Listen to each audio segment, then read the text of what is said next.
Exposure to high temperature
precautions that can be taken when temperatures are high and the job involves physical work.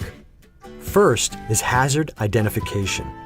Learn to recognize hazards such as high temperatures, humidity levels, sun, and other thermal exposures, work demands and clothing or PPE risk factors.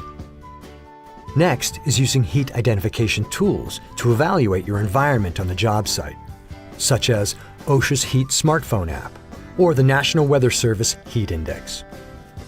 The next precaution is to block out the sun's rays. Another is to cover up. Wear tightly woven clothing that blocks out light. Try this test. Place your hand between a single layer of your clothing and a light source. If you can see your hand through the fabric, the garment offers little protection. Use sunscreen. A sun protection factor of at least 30 or higher is recommended. You want to block both UVA and UVB rays with a broad spectrum sunscreen to guard against skin cancer. Be sure to follow application directions on the bottle. Wear UV absorbent safety glasses. They don't have to be expensive, but they should block 99 to 100% of UVA and UVB radiation. Wear a full brim hard hat to keep the sun off your neck, ears, nose, and scalp. Limit exposure. UV rays are most intense between 10 a.m. and 2 p.m. If you're unsure about the sun's intensity, take the shadow test. If your shadow is shorter than you, the sun's rays are the day's strongest. Next is hydration. Hydration is crucial to limit heat stress. Water should be available and easily accessible. The exact amount of hydration intake depends on the individual. A good rule of thumb for an active construction worker is to drink 32 ounces of water an hour, which is about 1 cup every 15 minutes. Also, replace necessary electrolytes the body needs to stay hydrated, fueled, and focused. And avoid alcohol and caffeinated beverages. Both lead to dehydration.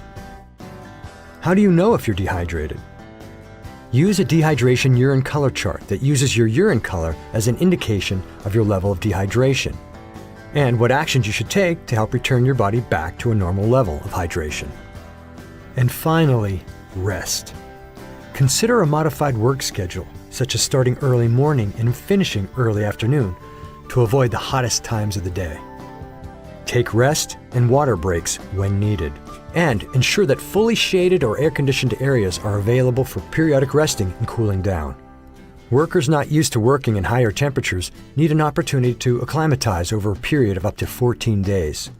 This process gradually allows the body to build a tolerance to working in the heat.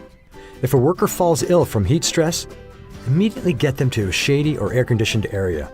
Provide cool water and apply ice to the back of the neck, and immediately contact a supervisor. Working safely, especially in high temperatures, means being prepared. Knowing how to limit heat stress may save your life.